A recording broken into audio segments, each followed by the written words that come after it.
Rome nya patrodonyo ikin bulu magiti ya pacho metla mal kai pori kwet magitimo imwaga ali bario piru achel obekero botin reporting kino jimo ken mapole tia beach matin inde piru achel medre mia boro imwaga ali bario piario ya bichel. Rome ti pakwirito jonye kin bulu kloten ma ya padis ko yero malo imwaga ali bario piario ya bichel. Kilego nyoro maya chwele mediero dakika para bit nino kinino mekwan ka cheklo tengi wakun yang matud jima pol mahano gen pen yang yot kwan. Kadong kilobo Central African Republic kabero mo megolo mola mok onego dano makaro piera ngwen wiabu ngwen.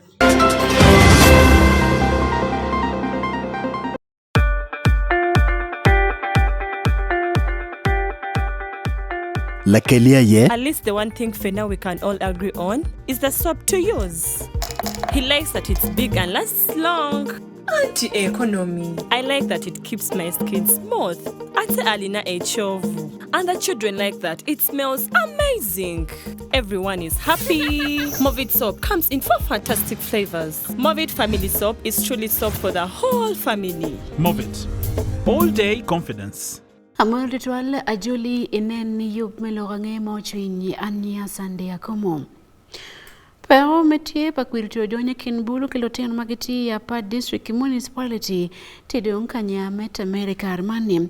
Report magikwero dekore imwaga ali barupiru wachel no nyoni mono komlotino mia chel gena ngwene giti kwa kituwa jonye Ateker Armani mwaga ni giti mokwed mukene nyoni mono bulu abichel liko mia chel no giti kwa ikwirito jonye kinbulu magiti ya pa district kachel ki municipality. Medeko meno bena dan makar ali bapa giti mo yala jinda kin eon lotino martika mo yala jinti makar gen mia bichel while mateke la luar bote la kanyuri magiti ya pa district kuno la joit pa Wan Luo television just by gwel keli elok matut kombeti.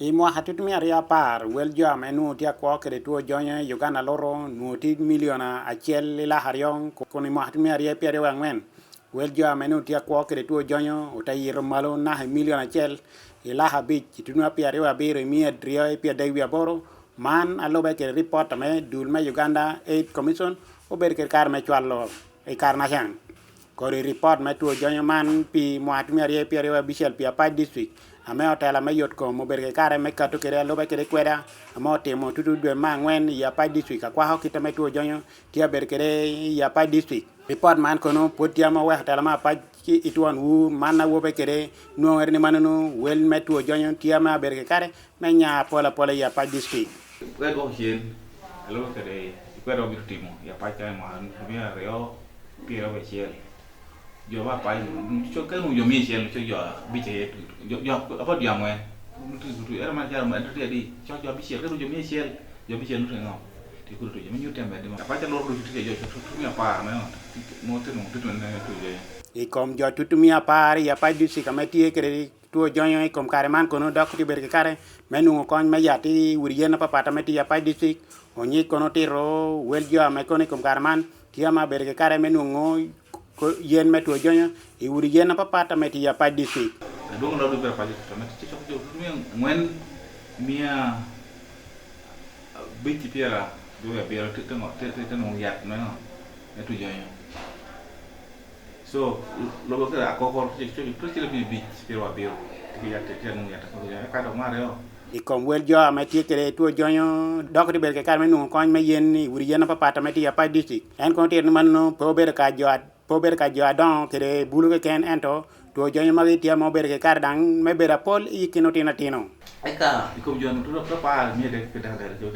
ya ti kena otino o jo mo no tino tu jo mi official piera ario mi biche carabero Joffrey onyika mober kono HIV stroke 8 focal point person pia pa district en koni lokere ke Wan Luo television kwa hokita metu jonyo tia berkere nya ya pa district ma ti ma pera pa ru ra pa pe de habich poli du ti konen ma yoro mo o te ma cha wa ni ne pe ti ngo pe ti ko ka ke ru jo kwa ke ka mi no apa ni mo ara mi to iwer kare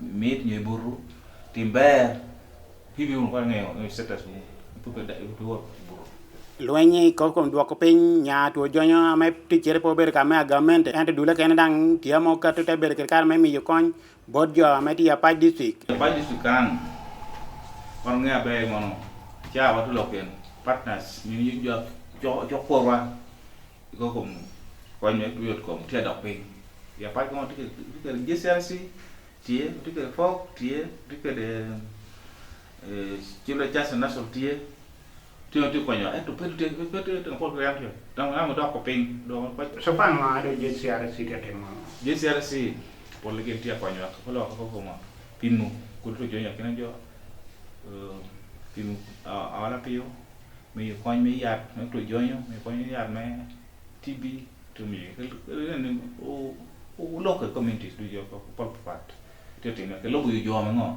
ti mo yat so jo ber ko kom yen na ma tu ni chama be tu ci ja tu ja pa nan ka do darwa na tu no ka hospital okay yen no po tu no ga ya tu ke tie ame ka ngate mito wan ri por referring ko ne ri refer hospital el campo po tu ni acho won kom ma jo ameti ko ke tu jonyi ya pa district man tom odiambu en ko ni lokera ci choki kare me chohara me le yutam man bara jamo yubo yor ya duong ma pa en ko ka to ke ko hoy kom da hatala meti ya pa ni manunu kita me jo ma ite ter ke jo ameti ke tu jonyo pete ter ja bere akwa hako kom nungu yen me tu jonyo. So what happens is it is only lay people who take drugs to the people, and yet those people in the community are supposed to receive the same service at the facility here, whereby they take pressure, they take whatever, take all the necessary tests. So that thing is lacking now. So the responsible authorities should take point. Okay. The Wan Luo television just pegwell iya patch municipality.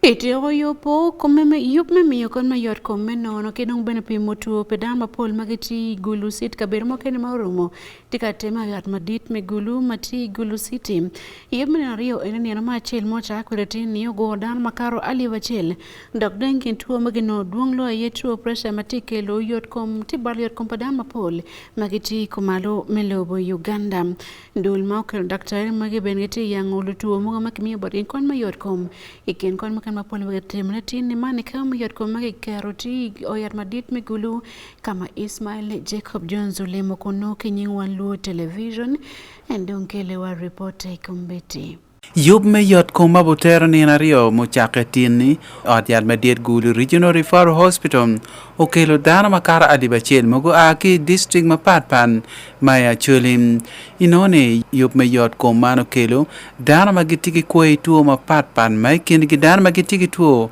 high blood pressure a team Grace mau aki koj goma inwaya district tie kinlo tuo magitiki high blood pressure malo karo Mia rio bini dong mia ya ni waika beri tidak piara dem awe dong doki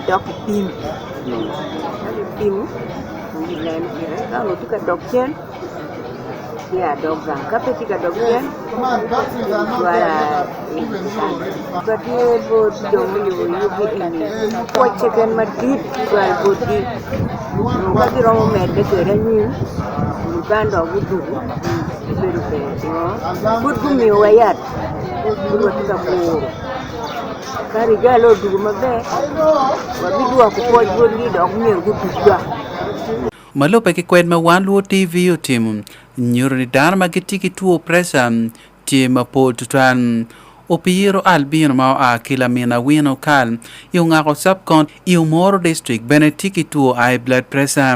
Ama o adiatan mo jakke ento da kubbe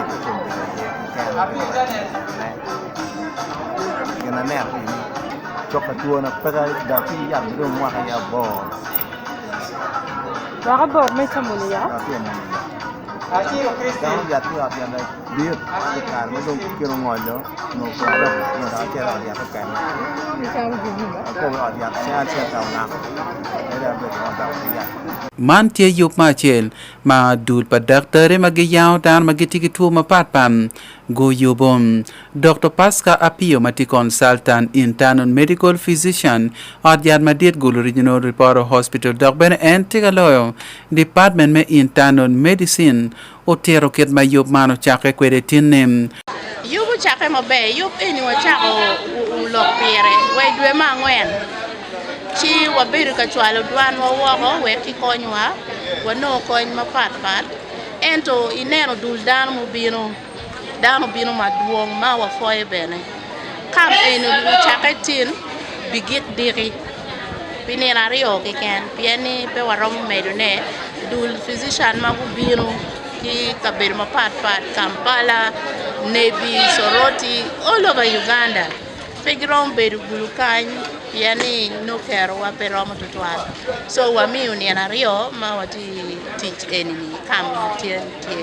Dr. Apio wajin men well down magubina yuman tie ma pol tutan. Enini me konyo lwa wan wabi mede kineno nutuo.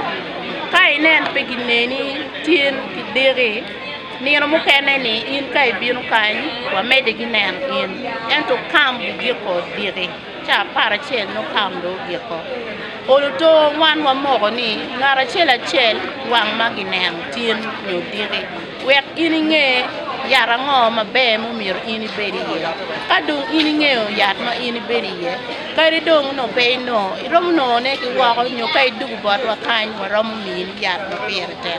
Ento President Padulman Dr. Lydia Nakiyinjem otiro benetian lok ma weko gi yubom miyu kony me yot ko min nono bodwak me komar me Uganda.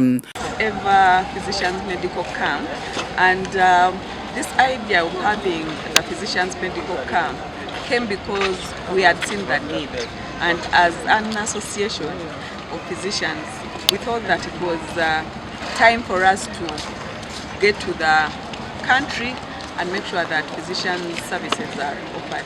So we plan, following this, to have these camps annually and also organize them in such a way that we focus on particular conditions that are very prevalent in the areas that we shall visit. So we shall go to the western region. Today we've been to the northern region. We're going to the eastern region. But then, before going, we shall map out what common conditions affect these regions, and that is where we shall put emphasis. Dr. Lydia wajin mena gibiti benaki yupman men yang woro mire palwak ikom kwe tu mapatpan magiti I region mapatpat benamati lobu Uganda. And treated well by the physicians, the progression will be slowed down and people will live a better life. So our goal is to make sure that Ugandans become aware of these common conditions that affect them, that can be handled by physicians, but also to make sure that we can engage in disease control, prevention, and also make sure that they are treated better. Yop man mau chaket tini chabich, gen tini bigik ichabichen. Ismail Jacob Jones, be Wan Luo Television, Igulu City. Kele ulu nyoro maya chule me diar da ke kapara bit kilo tiano genien me kwano buka chele kibene nyamungo magingo kwano weke nene ki gwako te kwar me kwano buka niang madut jemlo tiano kwan param niang peke kengi eno ke mier ye kony palo nyoro yub me kwano buka peda ke kapara biche ni ke tiar yeng wekilela madong ki bingweni pibo ping me kilometer ali bapa yub magati luwani mono cycling for early childhood literacy mangat mao charo aye Hakimu winy metetelo yub ming wekilela ni yake Kampala pe kilomita alibapani ikare ma eno loklo cholo kangiya ki Northern Uganda Media Center mati Gulu City Hakim owani monene tin mon kichok jima pol maram kwalo tino kwan wage tikina bor kia pawi adek weki jinkeroge ilokom kwan bukedong nyang ye mabe kono time ki kony palo nyoro magiti lobo Uganda kanye David Magere oberute yupmani in Northern Uganda Media Center wanen gongi boten.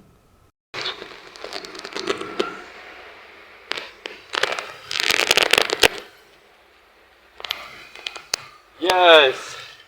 A foil. Yes. That's the way. Yes. Welcome to Gulu. Thank you. Yes. Lovely city. Lulu Great. City. We are cycling for 15 minutes. Itute menene gi charo kwera mabe kilu nyodo me ilo bacholi ikumalo me Uganda kidong lobo Uganda duchu kimio luo bol lu nyodo menene olotogu no chawa pilotiano gi oloto maromo dekega para bich nino ke nino me beru kachiel kwedgi kwano vuk penyo tam kinywako te kari kwedgi me ngeo kit magitika don kwede ki bene ngeo pek magitika wokiye kari ke kari 100% voluntary cause. I love books and I love bicycle. And I observe that most of our community issues we face, socio-economic issues, developmental agenda not achieving the objective, is ignoring is delayed problem of ignoring early childhood development. And research suggests that early childhood literacy is the earliest predictor on how a person is going to be. And children who learn how to read very early in a young age, they are more likely to succeed in school, they are more likely to have access to information that gives them opportunity, and they become contributing members of the society. But children who struggle with the early literacy, it also suggests that they are more likely to drop out of school and they become a social liability in the community. So why edu-cycling? I'm basically surfacing the value early childhood literacy. A simple call to actions. We are calling parents, spend at least 15 minutes with your child every day.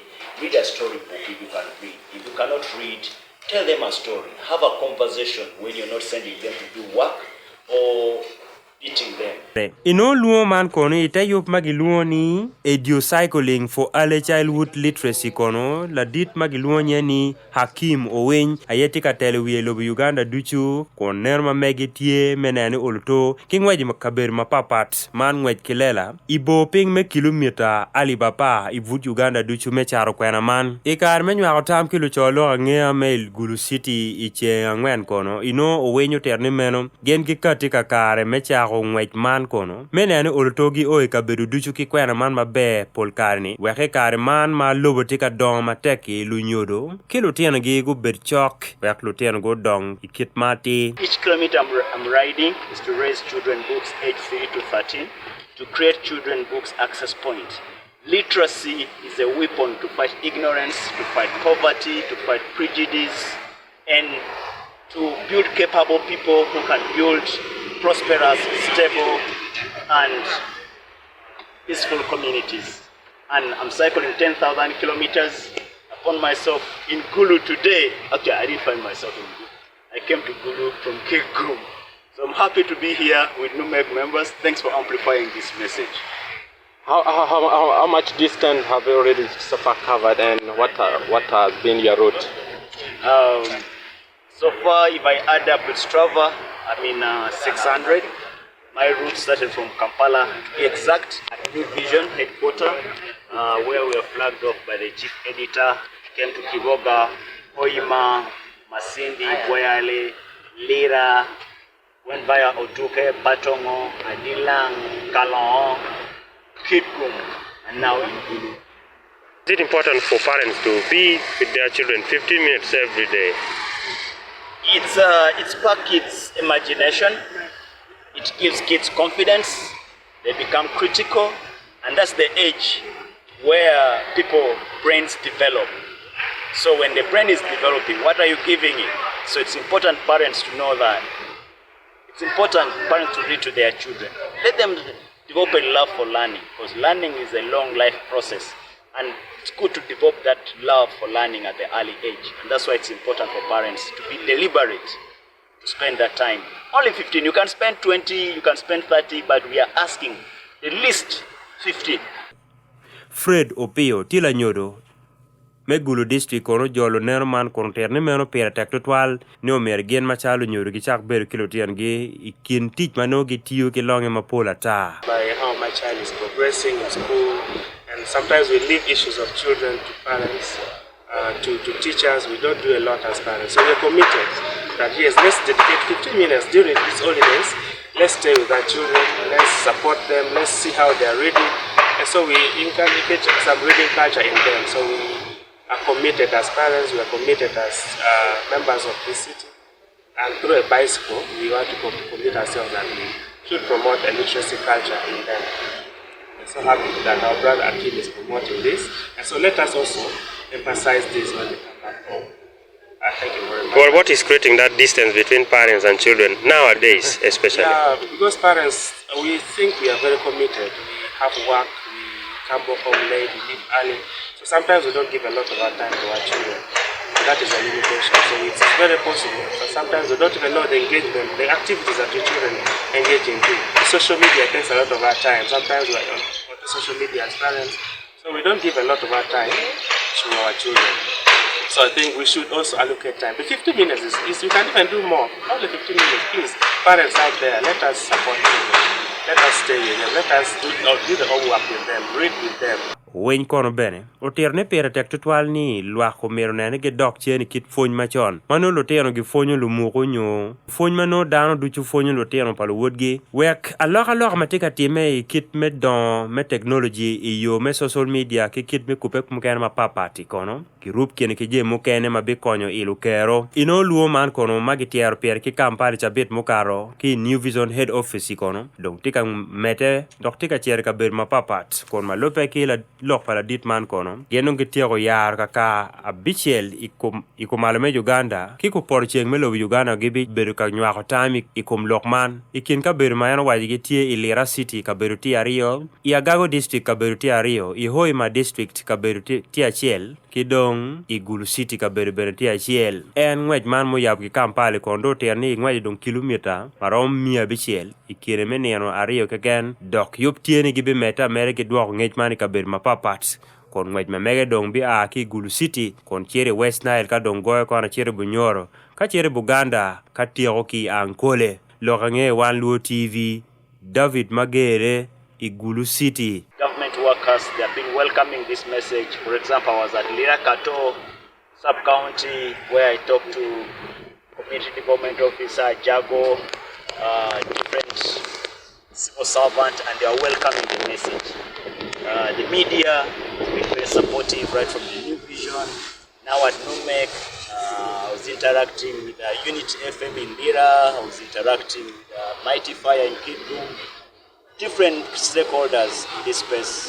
The Rotary clubs have been welcoming the message. Kawadire wadok dori kwani aman kabiro mati lobo lao bulu piara bichu abungan maka yargan nyingo kati medolo member padul mon UPDF mati lobo Uganda inge yero gini kindano piara bichu luario magoti arka nyoro tamgi medonyo dul mon me lobo Uganda kanyim ikara maben go ber kaponyi kidong yako kwidiki yobole komjoma gijima polo time dok beno dioro mon go chwa nyomben go mi poj mateka mbulu makiti Berman ni mon geni goti mabe dok bene pet permaken makenot toile bene to bero perenyo bene yor komo toile mobile bero pere en ikar me ponye enim onen report ni ma aki kwania district iloko mchoyadan magodonyo idul mon UPDF yo ba ma choyo mon ma UPDF ma kom karman tia warnyim I kwania district kono tino pier bichu bongwena na manyengi obin berge kar me duogo me wod gini wod timo interview mane te regular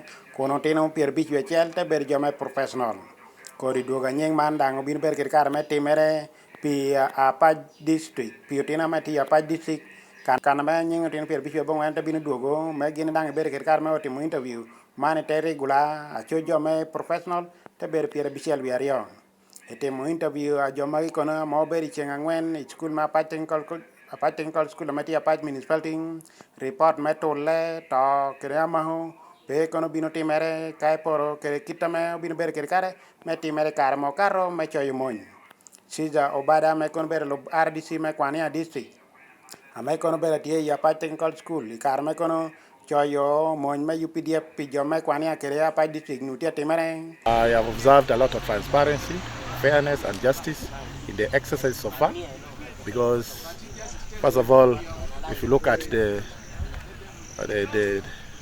list that we received, we had 109 candidates. Out of that, 58 were regular candidates. Then the other 50 per professional. Now we have been given a slot of 47. As I'm told we have a slot of 48.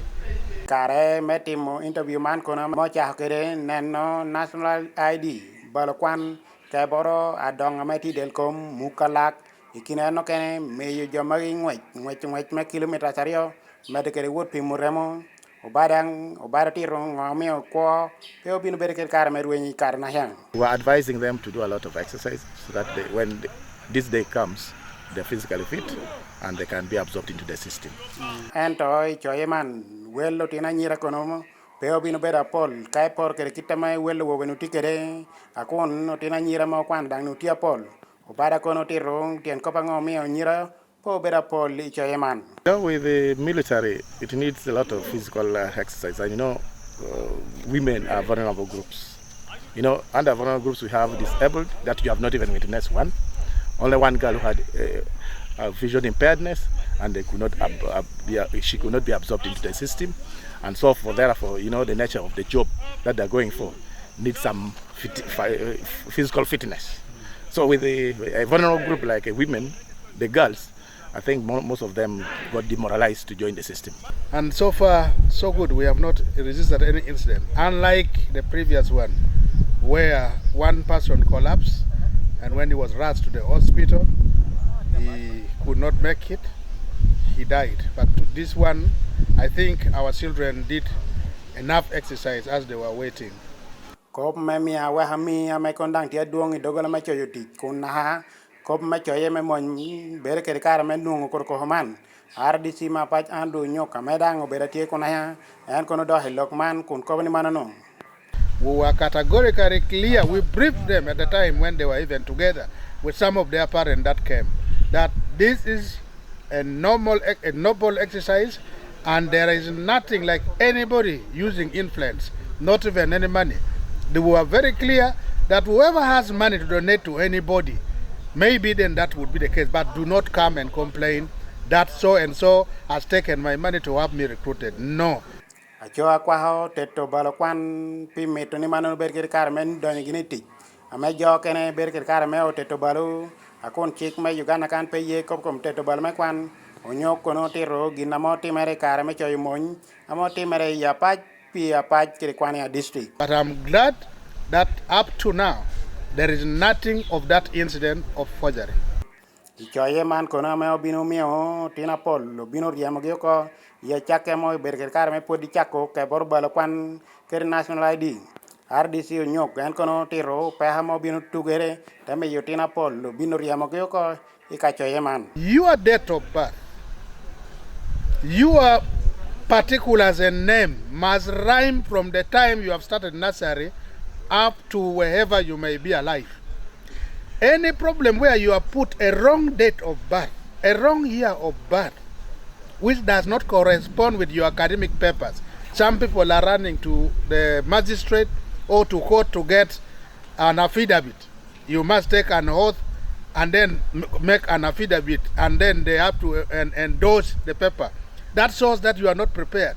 A number of people who came here, they were affected because their dates of birth does not rhyme with what is on the national ID. So those discrepancies, I'm calling upon everyone concerned that we are now living in an information technology world. Make sure all your particulars on national ID, on whatever documentation you have, must be accurate to the dot. Wan Luo television, Jasper Gwel, Iapach municipality.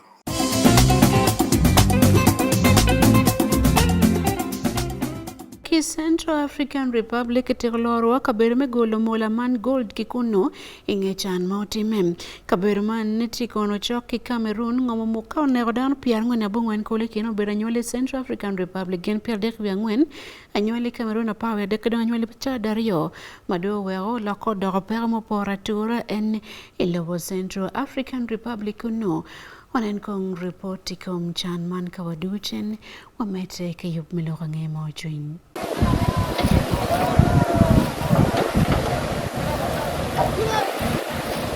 Lodiro melobo Central African Republic kucho loro pritun kabirmo megolo mola choki wang bora melobo Cameroon madik pangom onego dan mapola ta iya chake mecha bete na malupe kilokwa minister maneno lokom mogolo lono mengomi changwen.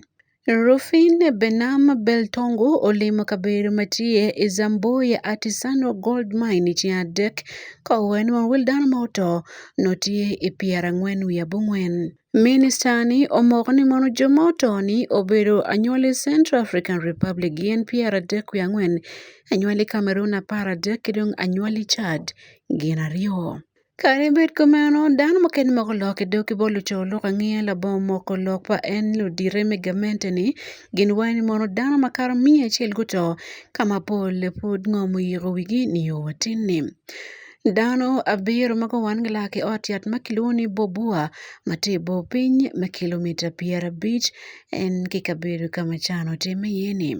Engelor wo kabira mange tiyo kero logwa kuchi kene ti yelo mon ma aki lobo Russia man wagna giti gwako kabiru meno.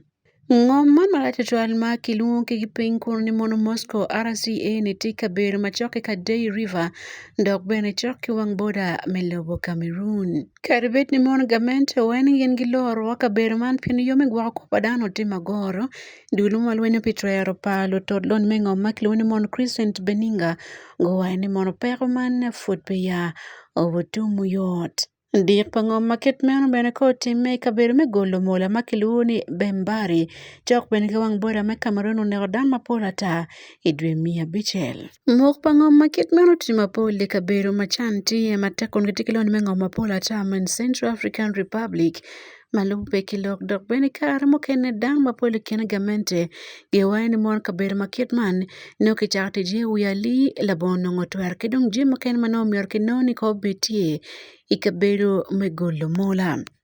Pe Wan Luo television e yup melorange mojin. Ania Sande Akumu.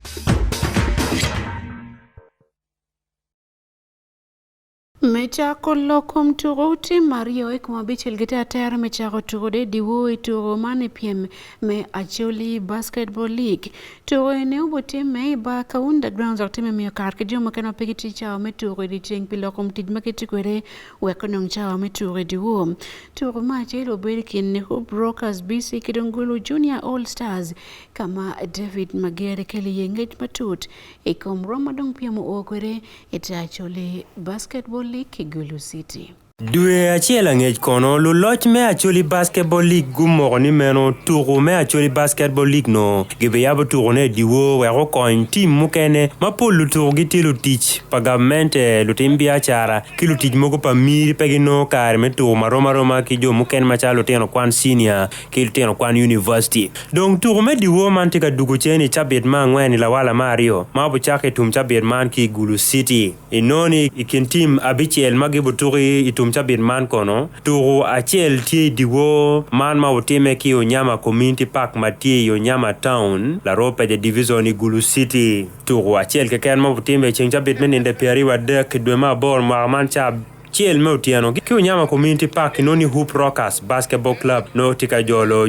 Gulu Junior All Stars. Man kontitian ma chiel maturu me diwo yape kwede i Gulu City kaya porgi cities madon machalo Kampala mauno pol turugi beru diwo ipiem turu basketball mapapat ma ikineti National Basketball League FUBA Division 1 Division 2 ikin mukene. Ino Hoop Rockers titi ma chiel mabokwan turu ikin team mukene magibuturi diwo pian NT ikin teams magitigi luturu mapole ti lutich nyojo madon ki bene jo mukene kiniti lutim biachara ki lutich miri mapapat mapol kari gewani pegeno kare meturu edicheng nyo kiri kudiko ke por ki jo mukene pe pero mitich ki longe mapol dong dul matika liubo turme Acholi Basketball League kono Matie kine lutim business madon me Gulu City ki dong dul magiluonye ni Wall Embrace pol kari giteno pot pe ilo talents pa luturu malo ken go noni por ni turu malo mergi turu diwo da obo meta kwere deri kugaba tie commissioner me Acholi Basketball League umoko turu mani cheng abich kudiko ni turu me diwo kit mayam no ge wayo chon dwe achela ngechi do bo yabe wako itum chabet man. Their challenge is playing at 2 p.m. Yeah, that's kind of why they high office or get it. So in one of the effort to phase away the 2 p.m. games, immediate 2 p.m. games, to check at least 4:30. Try to introduce the night game. So big clubs, particularly mainly working classes, those clubs include hoop rockers, veterans, elephants. We try to roll out the night games. And then it's one of the partnerships we are trying to get between one ABLT World Embrace organization, because one of the key things on the table for us is to have some games being played at their home, the Yama. Also some give back to us also in some financial help and so it was mainly the partnership with World Embrace to give them some home games, and then Kiwandong trying to reduce the number of games at 2 p.m. to try to push games at 4 p.m. Maneno Kampala to very diwo kaneno yarena lugo kuja kadong dilma papat wande geagi YMCA pangi gulu for the first time night games tia bino do ko do meta mera. This is going to be the first game that we are going to play at night. It's first organized basketball game at night.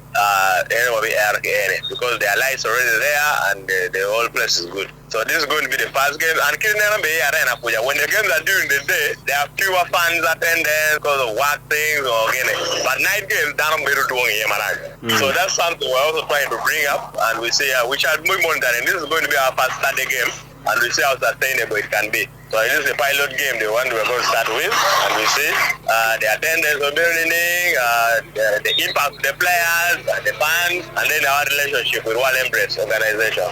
Ikin tour mo kene matie bene man tour ma wi tour de cheng man tum tabet man inoni cheng tabet meno kono berin inoni gulu sina secondary school yen gibo make gi Panthers basketball academy tour man o tema cha pa mautiano ikaunda liberation ground koni chiambe chel men in de pirurio kono cha pa gi nuchi ba chelo inoni gulu elephants gibo make gi Thunder basketball club ko wanen kitma mi mecha me actually basketball league tika chungwere man kage chero ituro mecha bet ma angwen ilawala Mario nyo week 4 of second round number chiel ti gulu elephants nge yero male itum chabet ma dekono gen getigi po gen go to pa ko lo to abungwan ge go gi cheleken gumoro baskets miari pia dek we beach ti points apa we abungwan number rio ti hoop rockers basketball club itu number pa we chiel go to pa we chiel gulo abor ge go gi ten gi dek gen gumoro vo pia beach ti points apa we abungwan number dek ti Thunder basketball club nge to pa gulo abor gi go gi gerio kumoro vo mi cheli pia ngwan we bichel gi tiki points apa we boro ina bangwen ti gulu junior all stars nge to pa gen gulo to biro gi go gi to dek gen gumoro vo maduong lo mi ari gi pia beach tiki points apa we biro ke number beach ti veterans basketball club gu to pa we chel gulo to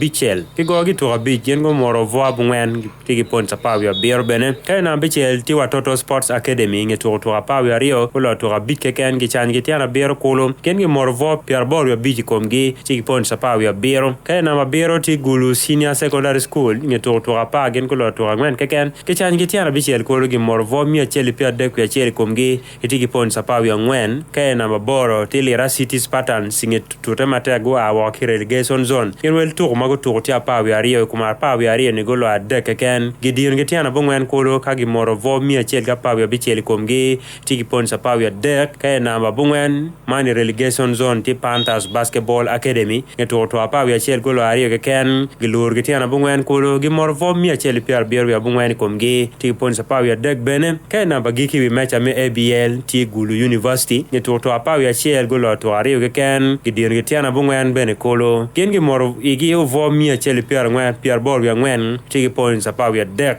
lo range kom turi Wan Luo TV David Magere.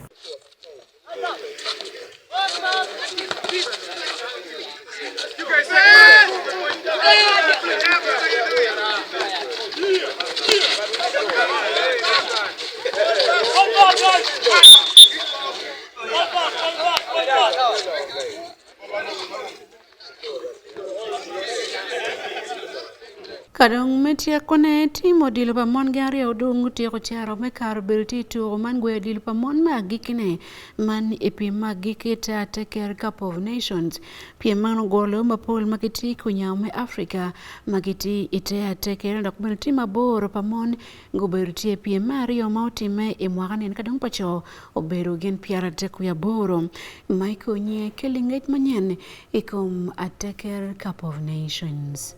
Mupira me Ateker Cup of Nations ameda otetuko Isoroti City ame maker karachel kede bad metumon enanando otuno imadala meda finals awu anyira me kabere maido enada bin olo anyira meda achowa me wokun ikapele biong i penalties dida dokon anyira me Soroti City lo anyira me Amuria golos kanyauni ikom not coaches karachel kere jotuko enabin oyamo kopa papat ikom kopa mama kere karachel kere datuko ni training them. So I made sure I picked those people from different angles of the city to make this specific team that you're seeing. Yes, but of course it is not that we're the best, but I think preparation, we prepared well for this game. Yes. So what do you see ahead of your finals? Of course now, like you see, when things are starting this way, I am looking at my team winning the finals. The performance is okay. We are trying to coordinate better and better so that we take that off. The finals.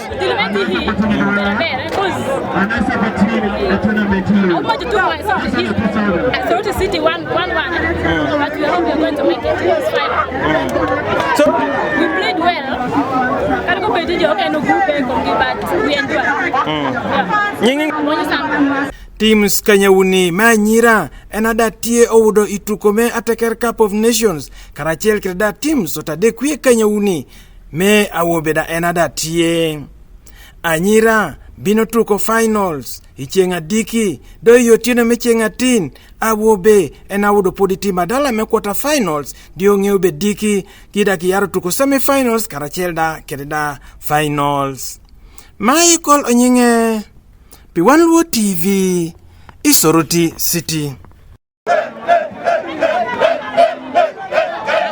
Kanenwa wapo etoto albero kiwantine yup melo rangai mauchuni otio ya gekepe yup man eniki Wan Luo television ania sande akumu tumtabiro beno bebe wipo wilupo Wan Luo TV wati social media maning ni Facebook man iti Facebook X Twitter kedung YouTube merke TikTok owenki nying ni Wan Luo TV lupo bene invite up man kamino ingej mapol ni woki Wan Luo television apo etoto yup mokene kabino kombiti.